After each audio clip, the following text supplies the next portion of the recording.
محمد وآله وصحبه أجمعين. أما بعد، فإن أصدق الحديث كتاب الله، وأحسن الهدي هدي محمد صلى الله عليه وسلم، وخير الأمور عوازمها، وشر الأمور محدثاتها، وكل محدثة بدعة، وكل بدعة ضلالة، وكل ضلالة في النار.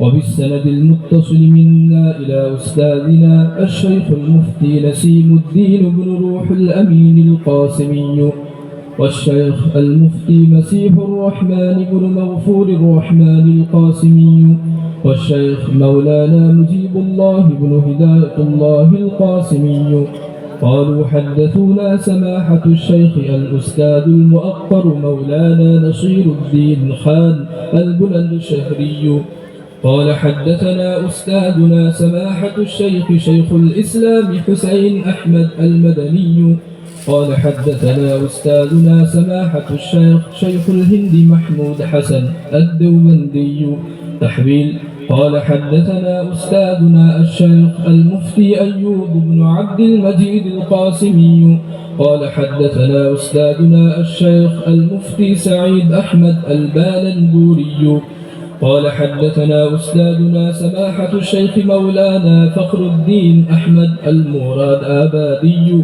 قال حدثنا أستاذنا الشيخ مولانا شيخ الهند محمود حسن الدوبندي، قال حدثنا الشيخ حجة الإسلام محمد قاسم النانوتبي، قال حدثنا الشيخ الشاه عبد الغني المجددي، قال حدثنا الشيخ الشاه إسحاق الدهلبي، قال حدثنا الشيخ الشاه عبد العزيز المحدث الدهلبي، قال حدثنا الشيخ الشاه محمد أحمد الشهير بولي الله بن عبد الرحيم الفلتي ثم الدهلبي، قال حدثنا الشيخ أبو طاهر محمد بن إبراهيم المدني، قال حدثنا الشيخ إبراهيم الكردي، قال حدثنا الشيخ أحمد الكشاشي، قال حدثنا الشيخ أبو المواهب أحمد بن عبد القدوس الشنابي، قال حدثنا الشيخ شمس الدين بن الرملي، قال حدثنا شيخ الإسلام زين الدين زكريا بن محمد الأنصاري، قال حدثنا الشيخ شهاب الدين أحمد بن علي الحجر العسقلاني، قال حدثنا إبراهيم بن أحمد التنوخي، قال حدثنا أبو العباس أحمد بن أبي طالب الحجار، قال حدثنا أبو علي حسين بن مبارك الزبيدي الحنفي، قال حدثنا أبو الوقت عبد الأول بن عيسى بن شعيب السبزي الهربي، قال حدثنا أبو الحسن عبد الرحمن بن مظفر بن محمد الداودي، قال حدثنا أبو محمد عبد الله بن أحمد السرخسي، قال حدثنا أبو عبد الله محمد بن يوسف الفربري، قال حدثنا أبو عبد الله محمد بن إسماعيل بن إبراهيم بن مغيرة بن بردزبة الجعفي اليماني البخاري رحمهم الله تعالى. اللهم انفعنا بعلومه وعلومهم آمين يا رب العالمين. أنه قال: باب قول الله تعالى: ونضع الموازين القسط ليوم القيامة وأن أعمال بني آدم وقولهم يوزن. وقال مجاهد: القسطاس العدل بالرومية، ويقال القسط مصدر المقسط وهو العادل، وأما القاسط فهو الجائر. وبه قال حدثنا أحمد بن أشكاب قال حدثنا محمد بن فضيل عن عمارة بن القعقاع عن أبي زرعة عن أبي هريرة رضي الله تعالى عنه وعنهم أنه قال: قال النبي صلى الله عليه وسلم: كلمتان حبيبتان إلى الرحمن خفيفتان على اللسان ثقيلتان في الميزان سبحان الله وبحمده سبحان الله العظيم.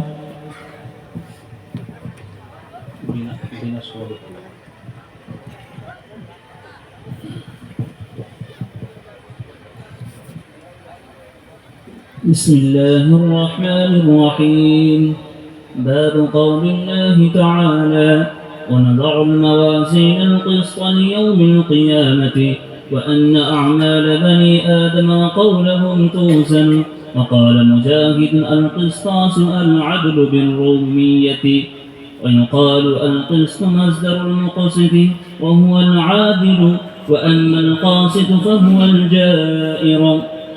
وبه قال حدثنا أحمد بن أشكال قال حدثنا محمد بن فزيل عن عمارة بن القعقاع عن أبي زرعة عن أبي هريرة رضي الله تعالى عنه وعنهم أنه قال: قال النبي صلى الله عليه وسلم: كلمتان حبيبتان إلى الرحمن خفيفتان على اللسان ثقيلتان في الميزان سبحان الله وبحمده سبحان الله العظيم. بسم الله الرحمن الرحيم. الحمد لله رب العالمين، والصلاة والسلام على سيد الأنبياء والمرسلين وعلى آله وأصحابه أجمعين. أما بعد، فإن أصدق الحديث كتاب الله، وأحسن الهدي هدي محمد صلى الله عليه وسلم، وخير الأمور عوازمها، وشر الأمور محدثاتها، وكل محدثة بدعة، وكل بدعة ضلالة، وكل ضلالة في النار.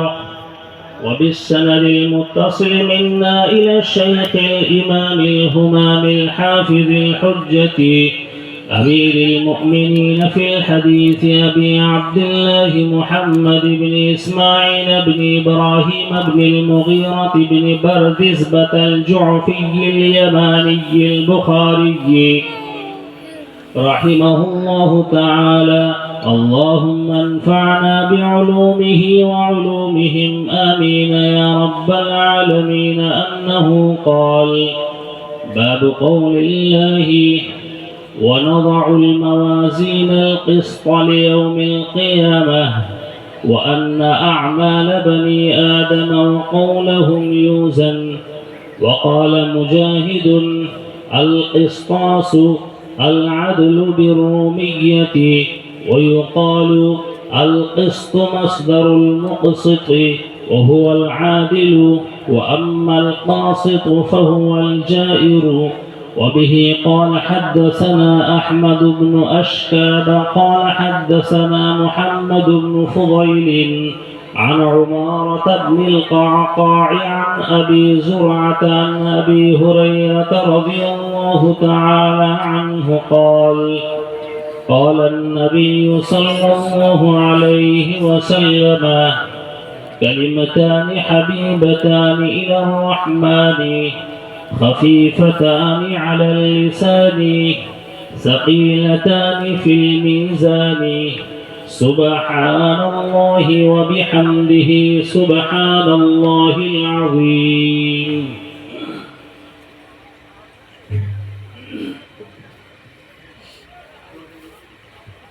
আমাদের সম্মুখে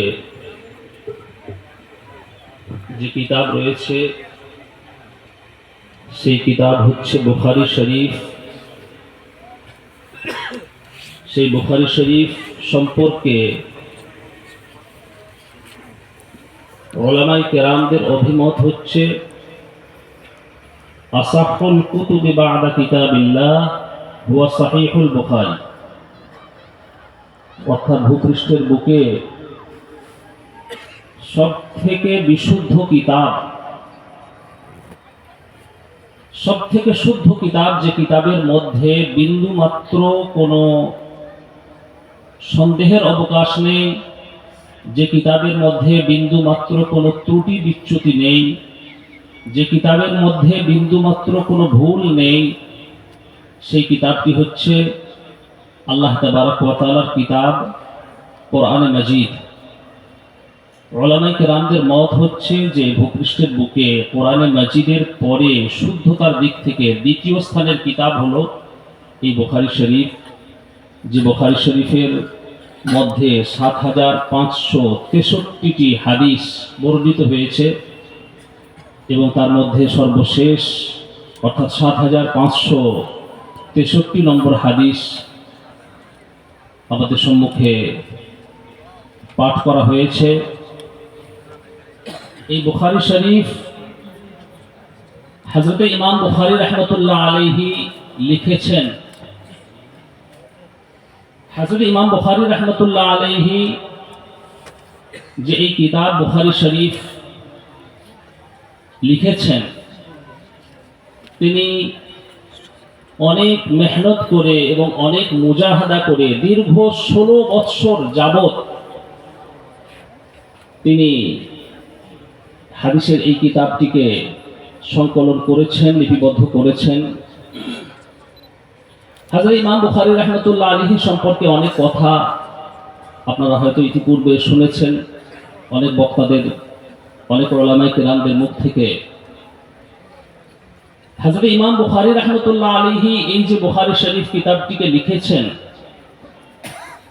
তো কেন লিখলেন তার প্রেক্ষাপটটা কি সামান্য একটু বলে তারপরে আমি হাদিসের ব্যাখ্যার দিকে যাব ইনশাআল্লাহ।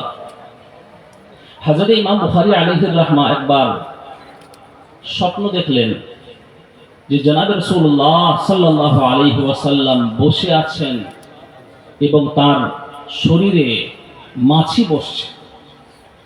হযরত ইমাম বুখারী রাহমাতুল্লাহ আলাইহি স্বপ্নে দেখছেন যে তিনি নিজের হাতে একটা পাখা নিয়ে আর জনাব রাসূলুল্লাহ সাল্লাল্লাহু আলাইহি ওয়াসাল্লামের শরীরে যে মাছিগুলো বসছে সেগুলোকে তিনি তাড়াচ্ছেন, হাওয়া করে সেই মাছিগুলোকে তিনি দূর করছেন, সেই মাছিগুলোকে জনাব রাসূলুল্লাহ সাল্লাল্লাহু আলাইহি ওয়াসাল্লামের শরীর থেকে তিনি তাড়াচ্ছেন। উলামায়ে কেরামদের কাছে এই স্বপ্নের ব্যাখ্যা তিনি চাইলেন।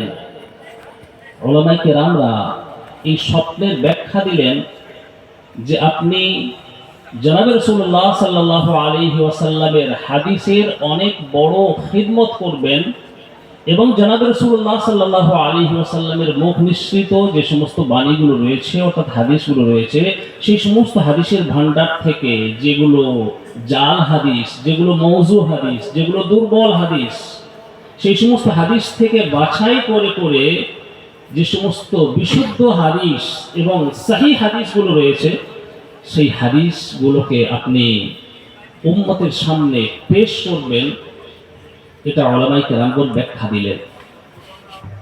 তো সুতরাং সেই ব্যাখ্যা অনুযায়ী হযরত ইমাম বুখারী আলাইহির রাহমা এই বুখারী শরীফ লিপিবদ্ধ করেছেন। আজকের আমাদের জন্য অনেক বড় সৌভাগ্যের বিষয় যে আমরা এই জামিয়া নাঈমিয়া তালিমুল কোরআনের এই দস্তারবন্দি জলসা এবং খতমে বুখারী শরীফের মজলিসে উপস্থিত হতে পেরেছি।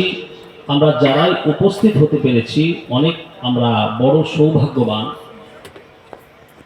কারণ এই বুখারী শরীফ এটা হচ্ছে এমনি এমনি কিতাব নয়, কোনো মামুলি কিতাব নয়। উলামায়ে কেরামগণ বারবার তাজরবা করে এবং বারবার অভিজ্ঞতা করেছেন, তাজরবা করেছেন এবং অভিজ্ঞতার আলোকে উলামায়ে কেরামগণ বলেছেন এবং লিখেছেন যে বুখারী শরীফ খতম করে আল্লাহ সুবহানাহু ওয়া তাআলার কাছে যে দোয়াটা করা হয়, আল্লাহ সুবহানাহু ওয়া তাআলা সেই দোয়াটাকে কবুল করেন। বলুন সুবহানাল্লাহ। এত বড় ফজিলত। এই জন্য আমরা যারাই আজকের এই খতমে বুখারী শরীফের মজলিসে এসেছি, এই বুখারী শরীফের সর্বশেষ হাদিস আপনাদের সম্মুখে পড়া হয়েছে, সামান্য একটু ব্যাখ্যা করা হবে, সময় খুবই সংক্ষিপ্ত, এবং তারপরে সর্বশেষ যে দোয়া হবে বুখারী শরীফের খতম উপলক্ষে মজলিসের শেষে যে দোয়া হবে, সেই দোয়া না নিয়ে কেউ এখান থেকে যাবেন না। কারণ খতমে বুখারী শরীফের যে দোয়া, সেই দোয়াটা হচ্ছে অনেক বড় ইম্পর্টেন্ট দোয়া এবং খুবই গুরুত্বপূর্ণ দোয়া। আল্লাহ সুবহানাহু ওয়া তাআলা খতমে বুখারী শরীফের উপলক্ষে যে দোয়া করা হয় সেই দোয়াটাকে কবুল করেন। আল্লাহ তাবারক ওয়া তাআলা আমাদের অনেক কিছু মনোবাঞ্ছা রয়েছে, আপনারা যারা হাজির হয়েছেন, উপস্থিত হয়েছেন আজকের মজলিসে, অনেকের অনেক কিছু আকাঙ্ক্ষা আছে, মনের চাওয়া পাওয়া আছে। মহান আল্লাহ সুবহানাহু ওয়া তাআলার কাছে প্রাণ খুলে এই খাতমে বুখারী শরীফ উপলক্ষে সেই সমস্ত দোয়াগুলো করব। আল্লাহ সুবহানাহু ওয়া তাআলা আমাদের দোয়াকে কবুল করবেন ইনশাআল্লাহ। সুতরাং আজকের এই বুখারী শরীফের যে সর্বশেষ পরিচ্ছেদ এবং সর্বশেষ হাদিস পাঠ করা হয়েছে, বুখারী শরীফ যে কিতাব, সেই কিতাব শুরু হয়েছে বাবুল কাইফা কানা বাদউল ওয়াহী ইলা রাসূলিল্লাহ সাল্লাল্লাহু আলাইহি ওয়াসাল্লাম এই পরিচ্ছেদ দ্বারা। অর্থাৎ ইমাম বুখারী রাহমাতুল্লাহ আলাইহি এই কিতাবের সর্বপ্রথম যে বাব, সর্বপ্রথম যে পরিচ্ছেদ, সেই পরিচ্ছেদ থেকে নিয়ে এসেছেন বাবুল কাইফা কানা বাদউল ওয়াহী ইলা রাসূলিল্লাহ সাল্লাল্লাহু আলাইহি ওয়াসাল্লাম। অর্থাৎ জনাবে রাসূলুল্লাহ সাল্লাল্লাহু আলাইহি ওয়াসাল্লামের উপরে ওয়াহী যে অবতীর্ণ হতো তার একটা প্রেক্ষাপট এবং তার ইতিহাস, এই সম্পর্কে ইমাম বুখারী রাহমাতুল্লাহ আলাইহি তার কিতাবের সর্বপ্রথম পরিচ্ছেদ কায়েম করেছেন। এবং এটা হচ্ছে একটা হুসনে ইবতিদা, সুন্দর প্রারম্ভ, সুন্দর একটা আগাজ। কারণ হচ্ছে আমরা দিনের মধ্যে, শরীয়তের মধ্যে যত আমল করি না কেন, সমস্ত আমলের উৎস হচ্ছে ওয়াহী। আল্লাহ তাবারক ওয়া তাআলার পক্ষ থেকে যে ওয়াহী অবতীর্ণ হয়, সেই ওয়াহী হচ্ছে দ্বীনের এবং শরীয়তের হচ্ছে মূল ভিত্তি। এবং ওয়াহী হচ্ছে দুই প্রকারের, একটা হচ্ছে ওয়াহিয়ে মাতলু আর একটা হচ্ছে ওয়াহিয়ে গায়রে মাতলু। ওয়াহিয়ে মাতলু অর্থাৎ যে ওয়াহীটাকে তিলাওয়াত করা হয়, অর্থাৎ কোরআন মাজিদ। আর একটা হচ্ছে ওয়াহিয়ে গায়রে মাতলু, যেটাকে তিলাওয়াত করা হয় না, সেটা হচ্ছে হাদিস শরীফ। তো সুতরাং ইমাম বুখারী রাহমাতুল্লাহ আলাইহি যে সর্বপ্রথম পরিচ্ছেদ কায়েম করেছেন, এটা একটা সুন্দর একটা বুখারী শরীফের প্রারম্ভ। এবং সর্বপ্রথম যে হাদিস ইমাম বুখারী রাহমাতুল্লাহ আলাইহি নিয়ে এসেছেন, সেটা হচ্ছে ইন্নামাল আ'মালু বিন্নিয়াত। সর্বপ্রথম হাদিস দ্বারা ইমাম বুখারী রাহমাতুল্লাহ আলাইহি ইশারা করেছেন যে আমল সমূহ নির্ভর করে নিয়তের উপরে। তো সুতরাং আমরা হাদিসের কিতাব যে শুরু করছি, বা যে কোনো আমল আমরা শুরু করব বা করছি, সেই আমলের মধ্যে আমাদেরকে নিয়তটাকে খালিস করে নিতে হবে। নিয়তের মধ্যে যেন খোট না থাকে। আমাদের নিয়ত হবে সমস্ত আমলের ক্ষেত্রে, তাতে হাদিস পড়ি, কোরআন পড়ি, অন্য কোনো আমল করি, সমস্ত আমলের ক্ষেত্রে, সমস্ত কাজের ক্ষেত্রে আমাদের যদি নিয়তটা ঠিক থাকে, নিয়তটা যদি আমাদের নেক থাকে, তাহলে আল্লাহ তাবারক ওয়া তাআলার পক্ষ থেকে আমরা সওয়াব পাবো, আল্লাহ তাবারক ওয়া তাআলার পক্ষ থেকে উত্তম প্রতিদান আমরা পাবো। আর যদি আমাদের আমলের নিয়ত ঠিক না থাকে, নিয়তের মধ্যে যদি খোট থাকে, তাহলে আমরা সেই আমলের যে ধরনের সওয়াব পাওয়া দরকার, সেই সওয়াবটা আমরা পাবো না। বরং উল্টে অনেক সময় হয়তো নেক আমল করছি, কিন্তু নিয়ত খারাপ থাকার কারণে সওয়াব পাওয়া তো দূরের কথা, সেই আমলের জন্য গুনাহ হয় এবং জাহান্নামে যেতে হয়। তো এরকম ভাবেই ইমাম বুখারী রাহমাতুল্লাহ আলাইহি অনেক অধ্যায় কায়েম করেছেন, অনেক পরিচ্ছেদ কায়েম করেছেন। সর্বশেষ অধ্যায় যেটা ইমাম বুখারী রাহমাতুল্লাহ আলাইহি কায়েম করেছেন তার কিতাবের মধ্যে, সেটা হচ্ছে কিতাবুত তাওহীদ ওয়ার রাদ্দ আলাল জাহমিয়্যাতি ওয়া গায়রিহি। এই অধ্যায় কায়েম করে ইমাম বুখারী রাহমাতুল্লাহ আলাইহি বোঝাতে চেয়েছেন যে আল্লাহ তাবারক ওয়া তাআলার ওয়াহদানিয়ত, এটাকে প্রমাণ করার জন্য, এটাকে সাবিত করার জন্য এবং হককে প্রতিষ্ঠা করার জন্য, প্রমাণিত করার জন্য ইবতালে বাতিল জরুরি। ভ্রান্ত যে সমস্ত মতবাদগুলো রয়েছে, ভুল যে সমস্ত জিনিসগুলো রয়েছে, যে সমস্ত বিভ্রান্তিগুলো রয়েছে, মানুষের মধ্যে যে সমস্ত গলত এবং ভুল আকীদাগুলো রয়েছে, সেই সমস্ত আকীদাগুলোর খণ্ডন জরুরি। তবেই সঠিক যে ফিকর, সঠিক যে চিন্তাধারা, সঠিক যে বিষয়, সেটা আমাদের সম্মুখে আসবে এবং সঠিক বিষয় আমাদের সম্মুখে কায়েম হবে তখনই যখন বাতিলকে, অর্থাৎ যে সমস্ত অপপ্রচারগুলো চলছে, যে সমস্ত বিভ্রান্তিগুলো চলছে, তার খণ্ডন করা হবে। তো সুতরাং সেই অধ্যায়ের মধ্যেই 58টি পরিচ্ছেদ রয়েছে, 58টি বাব রয়েছে। তার মধ্যে হতে সর্বশেষ যে পরিচ্ছেদ, সেটা ইমাম বুখারী রাহমাতুল্লাহ আলাইহি এখানে কায়েম করেছেন। বাবু কাউলিল্লাহি ওয়া নাদাউল মাওয়াজিনাল কিসতা লিয়াউমিল কিয়ামাহ। অর্থাৎ আল্লাহ তাবারক ওয়া তাআলার বাণী সূরাতুল আম্বিয়ার 47 নম্বর আয়াতের হাওয়ালা, রেফারেন্স ইমাম বুখারী রাহমাতুল্লাহ আলাইহি দিয়েছেন। ওয়া নাদাউল মাওয়াজিনাল কিসতা লিয়াউমিল কিয়ামাহ। আল্লাহ তাবারক ওয়া তাআলা বলছেন কোরআন মাজিদের সূরাতুল আম্বিয়ার 47 নম্বর আয়াতে যে আমি কিয়ামতের দিনে ইনসাফের দাঁড়ি পাল্লা কায়েম করব। ওয়া আন্না আ'মাল বানি আদম ওয়া কওলুহুম ইউজান। এবং মানুষের যে আমল এবং মানুষের যে বাণী, সেগুলো কিয়ামতের ময়দানে ওজন করা হবে। ইমাম বুখারী রাহমাতুল্লাহ আলাইহি এখানে একটা ভ্রান্ত আকীদাকে খণ্ডন করেছে। একটা বিভ্রান্তি তখন ছড়িয়েছিল, একটা বাতিল ফিরকা ছিল, তাদের একটা মত ছিল যে কিয়ামতের ময়দানে কোনো দাড়ি পাল্লা কায়েম করা হবে না, যেটা কোরআন মাজিদের মধ্যে আল্লাহ তাবারক ওয়া তাআলা বলেছেন ওয়া নাদাউল মাওয়াজিনাল কিসতা লিয়াউমিল কিয়ামাহ। তো এখানে মাওয়াজিন বা ওজন বলে আল্লাহ তাবারক ওয়া তাআলা ইনসাফকে বোঝাতে চেয়েছেন। অর্থাৎ আল্লাহ তাবারক ওয়া তাআলা কিয়ামতের ময়দানে ইনসাফ কায়েম করবেন, কোনো দাড়ি পাল্লা কায়েম করা হবে না। এটা একটা ভ্রান্ত আকীদা, একটা ভ্রান্ত মতবাদ। সেই মতবাদকে ইমাম বুখারী রাহমাতুল্লাহ আলাইহি খণ্ডন করার জন্য এই পরিচ্ছেদকে কায়েম করেছেন এবং তিনি এই পরিচ্ছেদের মধ্যে এটাই বোঝাতে চাইছেন যে মানুষের যে আমলগুলো, দুনিয়ার মধ্যে মানুষ যে সমস্ত আমলগুলো করে, তাতে নেক আমল হোক আর খারাপ আমল হোক, নেকির কাজ হোক অথবা গুনার কাজ হোক, আল্লাহ তাবারক ওয়া তাআলা সেই সমস্ত আমলগুলোকে কিয়ামতের ময়দানে ওজন করবেন, দাড়ি পাল্লায় ওজন করা হবে। কোরআন মাজিদের আয়াতের হাওয়ালায় ইমাম বুখারী রাহমাতুল্লাহ আলাইহি এটাই বলতে চেয়েছেন। এবং কোরআন মাজিদের শুধু এক জায়গায় নয়, একাধিক জায়গায় এটা বর্ণনা করা হয়েছে যে দাড়ি পাল্লা কায়েম করা হবে এবং আমলগুলোকে ওই দাড়ি পাল্লায় ওজন করা হবে।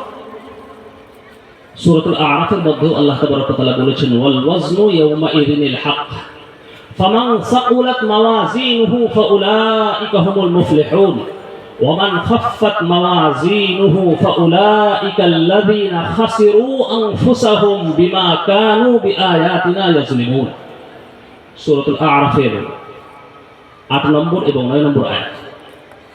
এরকম ভাবেই সূরাতুল মুমিনুনের 102 এবং 103 নম্বর আয়াতেও আল্লাহ তাবারক ওয়া তাআলা বলেছেন ফামান সাকুলাত মাওয়াজিনুহু ফাউলাইকা হুমুল মুফলিহুন ওয়া মান খাফফাত মাওয়াজিনুহু ফাউলাইকা আল্লাযীনা খাসিরু আনফুসাহুম ফি জাহান্নামা খালিদুন। এরকম ভাবে সূরাতুল কারিআর 6 নম্বর থেকে 11 নম্বর আয়াতের মধ্যে আল্লাহ তাবারক ওয়া তাআলা বলছেন ফাআম্মা মান সাকুলাত মাওয়াজিনুহু ফাহুয়া ফি ঈশাতির রাদিয়াহ ওয়া আম্মা মান খাফফাত মাওয়াজিনুহু ফাউম্মুহু হাওিয়াহ ওয়া মা আদরাকা মা হিয়া নারুন হামিয়া।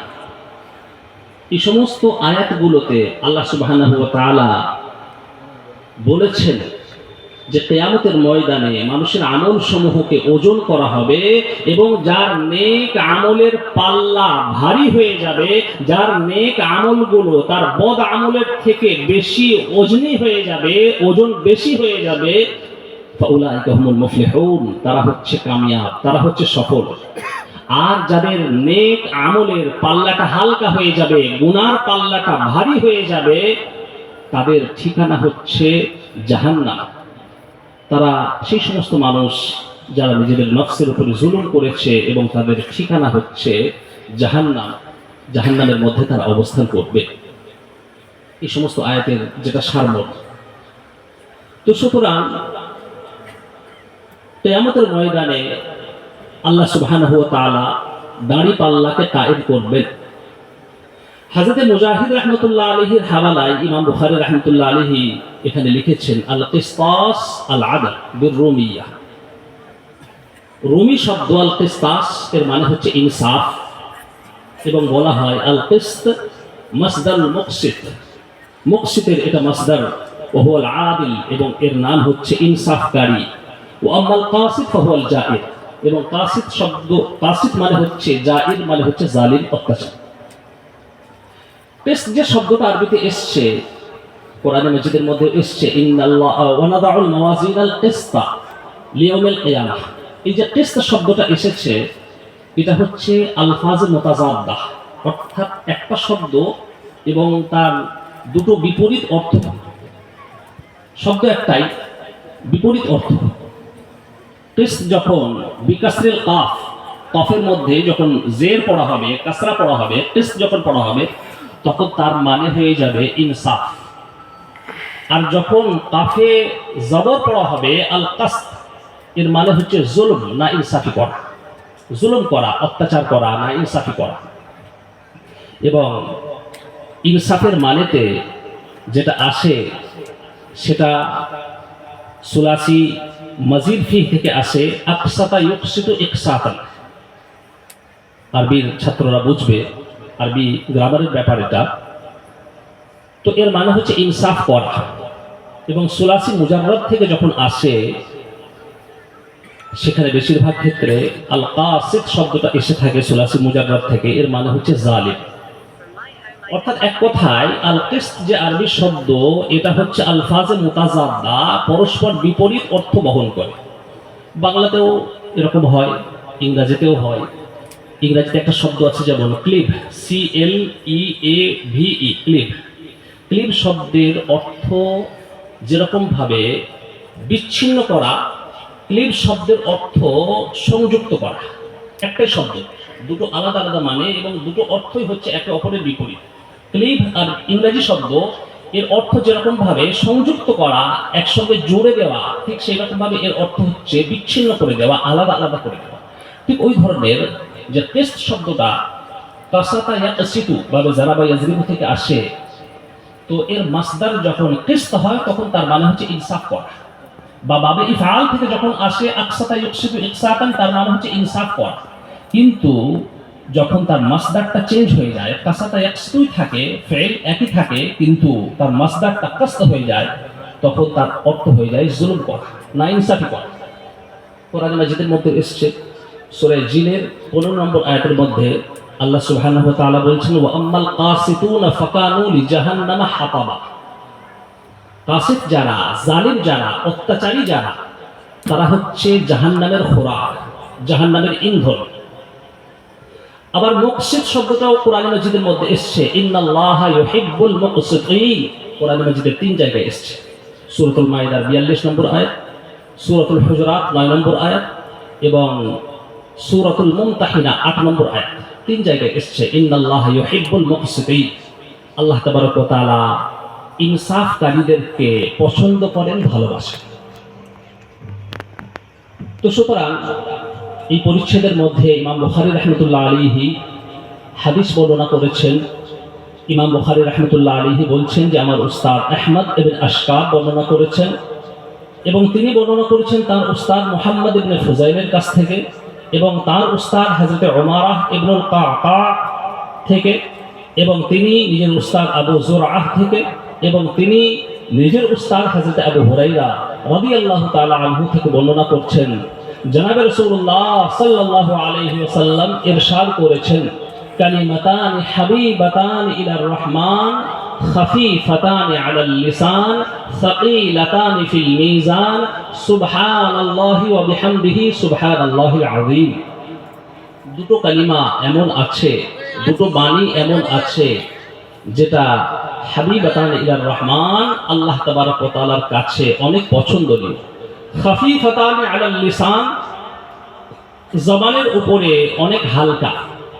সাকিলাতান ফিল মিজান, এবং সেটা দাঁড়িপাল্লায় বড় ওজনদার হবে এবং বড় ভারী হবে, সেই কালিমা দুটি হচ্ছে সুবহানাল্লাহি ওয়া বিহামদিহি এবং সুবহানাল্লাহিল আযীম। দুটো কালিমা। আল্লাহ রাসূল সাল্লাল্লাহু আলাইহি ওয়াসাল্লাম বলছেন যে এই কালিমা দুটি হচ্ছে আল্লাহ তাবারক ওয়া তাআলার নিকট অনেক পছন্দনীয়। পছন্দনীয় কেন? এই জন্যই পছন্দনীয় যে এই দুটি কালিমার মধ্যে আল্লাহ তাবারক ওয়া তাআলার পবিত্রতা বর্ণিত হয়েছে এবং আল্লাহ তাবারক ওয়া তাআলার প্রশংসা বর্ণিত হয়েছে। আল্লাহ তাবারক ওয়া তাআলা চান যে ভূপৃষ্ঠের বুকে তার পবিত্রতা বর্ণিত হোক, তার প্রশংসা করা হোক, এটা আল্লাহ তাবারক ওয়া তাআলা চান। তো সুতরাং আল্লাহ তাবারক ওয়া তাআলার কাছে এই দুটো কালিমা হচ্ছে হাবিব, অর্থাৎ হাবিবাতানি আল মাহবুবাতান, অনেক প্রিয়। খাফিফাতানি আলাল লিসান, জবানে অনেক হালকা। জবানে হালকা কেন? জবানে হালকা এই জন্য যে এর মধ্যে কোনো ভারী অক্ষর নেই। আরবিতে যেগুলোকে হরুফে ইস্তেআলা বলা হয়, 7টি হরুফে ইস্তেআলা, যার সমষ্টি হচ্ছে খুসসা যাবতুল কিজ। 7টি আরবিতে খা, সাদ, জাদ, গাইন, তা, কাফ, জ, এই 7টি অক্ষর আরবিতে হরুফে ইস্তেআলা বলা হয়। এই হরুফে ইস্তেআলাগুলো উচ্চারণ করাটা একটু কঠিন। তো এই ধরনের হরুফে ইস্তেআলার মধ্যে থেকে শুধুমাত্র জ অক্ষরটা এসছে, সুবহানাল্লাহিল আযীম, এই যে জটা এসছে, বাকি আর 6টি হরুফে ইস্তেআলার মধ্যে হতে কোনো অক্ষর আসেনি এই দুটি কালিমার মধ্যে। এবং সেই সঙ্গে এই দুটি কালিমার মধ্যে কোনো ফেল ব্যবহৃত হয়নি। ইসমের থেকে, ইসম হচ্ছে বিশেষ্য পদ, ফেল হচ্ছে মানে হচ্ছে ক্রিয়াপদ, কোনো ক্রিয়াপদ এখানে ব্যবহৃত হয়নি, কোনো ফেল ব্যবহৃত হয়নি। এবং আরবিতে ইসমের থেকে ফেল হচ্ছে একটু সাকিল, একটু ভারী বেশি, একটু ওজনদার বেশি, উচ্চারণ করা একটু কঠিন হয়। তো সেই হিসাবে কোনো ফেলও ব্যবহৃত হয়নি এবং হরুফে ইস্তেআলার মধ্যে হতে শুধুমাত্র জ ছাড়া অন্য কোনো অক্ষর ব্যবহৃত হয়নি। এই হিসাবে খাফিফাতান আলাল লিসান, জবানের উপরে অনেক হালকা, এবং সাকিলাতান ফিল মিজান, দাড়ি পাল্লায় বড় ওজনদার হবে। এবং এটাই হচ্ছে তারজামাতুল বাব। এই টুকরোর মধ্যে, এই অংশের মধ্যে ইমাম বুখারী রাহমাতুল্লাহ আলাইহি প্রমাণ করতে চাইছেন যে কিয়ামতের ময়দানে দাড়ি পাল্লা কায়েম করা হবে যেরকম ভাবে সুবহানাল্লাহি ওয়া বিহামদিহি সুবহানাল্লাহিল আযীম, এই কালিমা দুটোকে যখন কিয়ামতের ময়দানে ওজন করা হবে অনেক ওজনদার হয়ে যাবে। বোঝা যাচ্ছে যে কিয়ামতের ময়দানে আল্লাহ সুবহানাহু ওয়া তাআলা ইনসাফের দাড়ি পাল্লা কায়েম করবে। তো সুতরাং এই কালিমা দুটি আমরা বেশি বেশি পরিমাণে পড়ার চেষ্টা করব ইনশাআল্লাহ। সুবহানাল্লাহি ওয়া বিহামদিহি সুবহানাল্লাহিল আযীম। আমার সঙ্গে সঙ্গে কয়েকবার আপনারাও পড়ুন, সুবহানাল্লাহি ওয়া বিহামদিহি সুবহানাল্লাহিল আযীম, সুবহানাল্লাহি ওয়া বিহামদিহি সুবহানাল্লাহিল আযীম, সুবহানাল্লাহি ওয়া বিহামদিহি সুবহানাল্লাহিল আযীম, সুবহানাল্লাহি ওয়া বিহামদিহি সুবহানাল্লাহিল আযীম। সকালবেলায় 100 বার এবং সন্ধ্যাবেলায় 100 বার আমরা পড়ার চেষ্টা করব, বলুন ইনশাআল্লাহ। সুতরাং আজকের এই বুখারী শরীফের সর্বশেষ হাদিসের সংক্ষিপ্ত ব্যাখ্যা সময়ের সংক্ষিপ্ততার দিকে লক্ষ্য করে এখানে শেষ হলো। এই বুখারী শরীফের সর্বশেষ পাঠ উপলক্ষে সামান্য দু একটা কথা আপনাদের সম্মুখে রাখি। সেটা হচ্ছে যে এই বুখারী শরীফ, এটা হচ্ছে একটু আগেই বললাম আসাহুল কুতুবি বাদা কিতাবিল্লাহ, শুদ্ধতার দিক থেকে সব থেকে বিশুদ্ধ কিতাব। তার মানে এটা নয় যে এই বুখারী শরীফ ছাড়া অন্য কোনো সহিহ হাদিসের কিতাব নেই বা অন্য কোনো হাদিসের কিতাবের মধ্যে কোনো সহিহ হাদিস নেই। এই জিনিসটা একটু পরিষ্কার করে দেওয়া এই জন্য জরুরি বলে মনে করছি যে অনেক সময় অনেক ভাইয়েরা আজকালকার সোশ্যাল মিডিয়ায়, ইউটিউব, ফেসবুক বা গুগলের মধ্যে অনেক কিছু দেখেন। আসলে সোশ্যাল মিডিয়ার মধ্যে যেরকমভাবে অনেক সঠিক জিনিস আছে, ওই রকমভাবে অনেক ভুল জিনিস, অনেক বিভ্রান্তিকর জিনিস ওগুলো রয়েছে। অনেক ভাইরা আমরা ওখান থেকে সোশ্যাল মিডিয়া থেকে একটু বিভ্রান্ত হই। যেরকমভাবে একটা বিভ্রান্তিকর কথা, সেটা হচ্ছে যে সহিহ হাদিসের উপরে আমল করতে হবে, যায়ীফ হাদিস মানা যাবে না। সহিহ হাদিসের উপরে আমল করতে হবে, কোনো ধরনের যায়ীফ হাদিস মানা চলবে না। কথাটা কিন্তু একটু ব্যাখ্যা সাপেক্ষ। সহিহ হাদিস মানা যাবে, বুখারী শরীফের সমস্ত হাদিস হচ্ছে সহিহ হাদিস। মুসলিম শরীফ হাদিসের একটি কিতাব, তার মধ্যে সমস্ত হাদিস সহিহ হাদিস। তার মানে এই নয় যে বুখারী শরীফ এবং মুসলিম শরীফ ছাড়া আর অন্যান্য যত হাদিসগুলো আছে সমস্ত হাদিসগুলো যায়ীফ হাদিস, এর অর্থ নয়। আর এর অর্থ এটাও নয় যে শুধুমাত্র সহিহ হাদিসকেই মানা যাবে আর যায়ীফ হাদিস একদমই মানা যাবে না, এটাও কিন্তু না। অনেক বড় একটা বিভ্রান্তি, এর নিরসন হওয়া দরকার, এর খণ্ডন হওয়া দরকার। যায়ীফ হাদিস যারা বলেন বা যে সোশ্যাল মিডিয়াতে আমরা দেখি যে যায়ীফ হাদিস মানা যাবে না, কথাটা কিন্তু অর্ধেক সত্য অর্ধেক মিথ্যা। সত্য কতটুকু, মিথ্যা কতটুকু একটু আমাদেরকে জানতে হবে। সময় সংক্ষেপ, 11টার মধ্যে আমাকে কথা শেষ করার কথা বলা হয়েছে, মাত্র 5 মিনিট সময় বাকি আছে। খুবই সংক্ষিপ্ত আকারে বলছি যে যায়ীফ হাদিস, দুর্বল হাদিস, এটা মানা যাবে না। কিছুটা সত্য কিছুটা মিথ্যা। সত্য কতটুকু? যায়ীফ হাদিস মানা যাবে না আকীদার ক্ষেত্রে, মানা যাবে না। যায়ীফ হাদিস মানা যাবে না হালাল হারামের ক্ষেত্রে, মানা যাবে না। যায়ীফ হাদিস মানা যাবে না পাক নাপাকির ক্ষেত্রে, মানা যাবে না। কিন্তু যায়ীফ হাদিস অবশ্যই মানা যাবে, তার উপরে আমল করা যাবে ফজিলতের ক্ষেত্রে। যায়ীফ হাদিস অবশ্যই মানা যাবে সেই ক্ষেত্রে যেখানে কোরআনে মাজিদের কোনো তাফসীর, কোনো ব্যাখ্যা যায়ীফ হাদিসের দ্বারাতে করা হয়। সেখানে মস্তিষ্ক প্রসূত কোনো ব্যাখ্যা করার থেকে যায়ীফ হাদিসের দ্বারা ব্যাখ্যা করা হচ্ছে উত্তম। কোন সহিহ হাদিসের ব্যাখ্যা যখন কোনো যায়ীফ হাদিসের দ্বারা করা হয়, সেখানে যায়ীফ হাদিসের উপর আমল করা যাবে। কোনো একটা মাসলাতে অনলি যায়ীফ হাদিস আছে, সেখানে কোনো সহিহ হাদিস নেই, সেখানে যায়ীফ হাদিসের উপরে আমল করা যাবে। একটু এক্সাম্পল দিই, তাহলে বিষয়টা একটু বুঝতে সুবিধা হবে। যেরকম ভাবে একটা বিভ্রান্তি চলছে যে আমরা দাফন করি, তখন দাফন করার সময় কোরআনে মাজিদের একটা আয়াত আছে সূরা তাহার 55 নম্বর আয়াত, মিনহা খালাকনাকুম ওয়া ফিহা নুঈদুকুম ওয়া মিনহা নুখরিজুকুম তারাতান উখরা। অনেকে বলে থাকেন যে না, এটা পড়া যাবে না। তো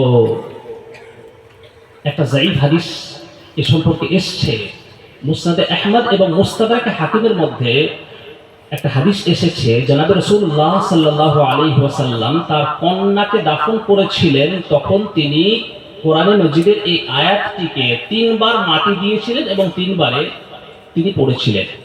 প্রথমবার তিনি পড়লেন মিনহা খালাকনাকুম, তারপরের বারে তিনি পড়লেন ওয়া ফিহা নুঈদুকুম, তারপরের বারে তিনি পড়লেন ওয়া মিনহা নুখরিজুকুম তারাতান উখরা। তো সুতরাং হাদিসটা যায়ীফ হাদিস, কিন্তু এই যায়ীফ হাদিস হচ্ছে ফজিলতের ক্ষেত্রে। এর দ্বারাতে কোনো আকীদা প্রমাণিত হচ্ছে না, কোনো হালাল হারাম এখানে সাব্যস্ত করা হচ্ছে না, কোনো পাকি নাপাকি এখানে সাব্যস্ত করা হচ্ছে না, এখানে শুধুমাত্র একটা ফজিলত প্রমাণিত হচ্ছে। তো সুতরাং মুহাদ্দিসিনরা এই বিষয়ে মুত্তাফিক, একমত যে ফজিলতের ক্ষেত্রে যায়ীফ হাদিসকে মান্য করা যাবে। এইরকম ভাবেই কোন সহিহ হাদিসের ব্যাখ্যা অন্য কোন সহিহ হাদিসের দ্বারা হচ্ছে না, একটা যায়ীফ হাদিসের দ্বারা হচ্ছে, সেখানে অবশ্যই যায়ীফ হাদিসকে মানা যাবে এবং তার উপরে আমল করা যাবে। ছোট্ট একটা উদাহরণ দিই, বুখারী শরীফের মধ্যে 35 পৃষ্ঠার নিচের দিক থেকে 3 নম্বর লাইনে ইমাম বুখারী রাহমাতুল্লাহ আলাইহি একটা বাব কায়েম করেছেন, বাবুল বাউলি কাইমান ওয়া কাঈদা। 224 নম্বর হাদিস বুখারী শরীফের হযরত হুযায়ফা ইবনুল ইয়ামান রাদিয়াল্লাহু তাআলা আনহু বর্ণনা করেছেন, আতান নবী সাল্লাল্লাহু আলাইহি ওয়াসাল্লাম সুবাকাতা কওমিন ফাবালা কাইম। জনাবে রাসূলুল্লাহ সাল্লাল্লাহু আলাইহি ওয়াসাল্লাম একটা আবর্জনা জায়গাতে এলেন এবং সেখানে দাঁড়িয়ে দাঁড়িয়ে পেশাব করলেন। এখন ইমাম বুখারী রাহমাতুল্লাহ আলাইহি পরিচ্ছেদ কায়েম করেছেন যে দাঁড়িয়েও পেশাব করা যাবে, বসেও পেশাব করা যাবে, কিন্তু বসে পেশাব করার কোনো হাদিস পুরো বুখারী শরীফের কোথাও নেই, পুরো মুসলিম শরীফের মধ্যেও কোথাও নেই। এখন বসে পেশাব করার হাদিস এসেছে, সেটা বুখারী শরীফ এবং মুসলিম শরীফে আসেনি, তবে এসেছে তিরমিজি শরীফের মধ্যে এসেছে, ইবনে মাজাহ শরীফের মধ্যে এসেছে, নাসাই শরীফের মধ্যে এসেছে। তিরমিজি শরীফের 12 নম্বর হাদিস, নাসাই শরীফের 29 নম্বর হাদিস এবং ইবনে মাজাহ শরীফের 307 নম্বর হাদিস। আমাদের আয়েশা সিদ্দিকা রাদিয়াল্লাহু তাআলা আনহা বর্ণনা করছেন, মান হাদাসাকুম আন্না নবী সাল্লাল্লাহু আলাইহি ওয়াসাল্লাম বালা কাইমান ফালা তুসাদ্দিকুহু মা কানা ইয়াবুলু ইল্লা কাইদা। যারা বলছে যে জনাবে রাসূলুল্লাহ সাল্লাল্লাহু আলাইহি ওয়াসাল্লাম দাঁড়িয়ে দাঁড়িয়ে পেশাব করেছিলেন, তাদের কথা তোমরা বিশ্বাস করো না। জনাবে রাসূলুল্লাহ সাল্লাল্লাহু আলাইহি ওয়াসাল্লাম বসে বসেই পেশাব করতেন। তো সুতরাং এটাও হাদিসের মধ্যে এসেছে যে জনাবে রাসূলুল্লাহ সাল্লাল্লাহু আলাইহি ওয়াসাল্লাম বসে বসে পেশাব করতেন। তো সুতরাং এই যে বুখারী শরীফের মধ্যে এসেছে নবী পাক সাল্লাল্লাহু আলাইহি ওয়াসাল্লাম দাঁড়িয়ে দাঁড়িয়ে পেশাব করতেন, তিরমিজি শরীফের মধ্যে আসছে যে বসে বসে পেশাব করতেন। এখন দাঁড়িয়ে দাঁড়িয়ে যে পেশাবটা করতেন তার ব্যাখ্যাটা কি? তার ব্যাখ্যা কিন্তু সহিহ হাদিসের মধ্যে কোথাও নেই। মুস্তাদরাক হাকিমের একটা হাদিস আছে, সেটা হচ্ছে যায়ীফ হাদিস। সেই হাদিসের মধ্যে হযরত আবু হুরায়রা রাদিয়াল্লাহু তাআলা আনহু বর্ণনা করছেন যে জনাবে রাসূলুল্লাহ সাল্লাল্লাহু আলাইহি ওয়াসাল্লাম যে দাঁড়িয়ে পেশাব করেছিলেন, হাঁটুতে ব্যথা ছিল, ওই জন্য দাঁড়িয়ে দাঁড়িয়ে পেশাব করেছিলেন। সুতরাং সহিহ হাদিসের ব্যাখ্যা আমরা একটা যায়ীফ হাদিস থেকে পাচ্ছি, সেখানে যায়ীফ হাদিসকে আমাদেরকে মানতে হবে। মস্তিষ্ক প্রসূত কোনো রায় বা ব্যাখ্যা করার থেকে যায়ীফ হাদিসের দ্বারা ব্যাখ্যা করা হচ্ছে উত্তম। কথা শেষ করছি আমি, যে সুতরাং বোঝা যাচ্ছে যে এই সমস্ত যে বিভ্রান্তিকর জিনিসগুলো আমাদের মধ্যে রয়েছে, তো সেগুলো আমরা না মেনে বা সোশ্যাল মিডিয়ায় আমরা যে সমস্ত জিনিসগুলো দেখি সেগুলোকে না মেনে আমরা উলামাদেরকে রুজু করার চেষ্টা করব এবং এই সমস্ত মাদারিস, এই সমস্ত মাসাজিদ, এই সমস্ত খানকা, এই সমস্ত বুজুর্গানে দ্বীন, তাদের দিকে আমরা রুজু করার চেষ্টা করব, তাদের কাছ থেকে আমরা সঠিক দ্বীনটাকে আমরা জেনে নেওয়ার চেষ্টা করব ইনশাআল্লাহ। আমাদের এই জামিয়া নাঈমিয়া তালিমুল কোরআন, আলহামদুলিল্লাহ, হযরত মুফতি নাসিম সাহেব দামাত বারাকাতুল্লাহ আলিয়া অনেক মেহনত, অনেক প্রচেষ্টা, অনেক মুজাহাদা তিনি করে যাচ্ছেন। আজ এই যে জামিয়া অনেক ফুলে ফলে সুশোভিত, আলহামদুলিল্লাহ 25 জন ছাত্র। হযরত মুফতি সাহেব আমাকে শোনালেন একটু আগে যে পশ্চিম বাংলার বুকে আমাদের জানা মতে সব থেকে বেশি দাওরা হাদিসের ছাত্র, আলহামদুলিল্লাহ, সর্বপ্রথম দাওরা হাদিস স্কুলে সব থেকে বেশি ছাত্র, আলহামদুলিল্লাহ। আলহামদুলিল্লাহ বলবেন না? অনেক বড় আমাদের জন্য গৌরবের বিষয়। হযরত মুফতি নাসিম সাহেব মাদ্রাসার সম্পাদক, আমার সঙ্গে অনেক দীর্ঘ কথা হয়, আলহামদুলিল্লাহ। মনের কথা তিনি আমাকে খুলে বলেন, আমিও তাকে মনের কথা খুলে বলি, যেটা ক্ষুদ্র ব্রেনে আসে সেটা মাশওয়ারা হিসাবে বলি। তো আলহামদুলিল্লাহ, আজকের এই যে জামিয়া নাঈমিয়া তালিমুল কোরআন 2025 সালের 25 তারিখে 25শে জানুয়ারি 25 জন ছাত্র নিয়ে বুখারী শরীফ শুরু হয়েছে এবং সেই 25 তারিখে 25 জন ছাত্রকে নিয়ে বুখারী শরীফের ইখতিতাম হচ্ছে, আলহামদুলিল্লাহ সুম্মা আলহামদুলিল্লাহ। এবং হযরত মুফতি সাহেব তো আরো একটা নিসবত জুড়ে দিলেন যে পুরো কোরআনে মাজিদের মধ্যে 25 জন নবীর নাম এসেছে। এটা একটা ইত্তেফাকি, একটা মোতাবাকাত, আলহামদুলিল্লাহ। তো যাই হোক, আমরা সেই জামিয়া নাঈমিয়া তালিমুল কোরআন সেই মাদ্রাসায় আমরা এসেছি, খাতমে বুখারীর মজলিসে আমরা এসেছি। আবার একবার আপনাদেরকে পরিশেষে অনুরোধ করে দিচ্ছি, সেটা হচ্ছে আপনারা সর্বশেষ যে দোয়া, সেই দোয়া না নিয়ে কেউই যাবেন না, কারণ বুখারী শরীফের পরিশেষে যে দোয়া সেটা হচ্ছে কবুলিয়তের দোয়া। সেই কবুলিয়তের দোয়া আমরা ছাড়বো না ইনশাআল্লাহ। সেই পরিশেষে সেই দোয়াটা নিয়ে আমরা ফেরার চেষ্টা করবো ইনশাআল্লাহ। আল্লাহ তাআলা আমাদের সকলকে তৌফিক দান করুন। আলহামদুলিল্লাহ।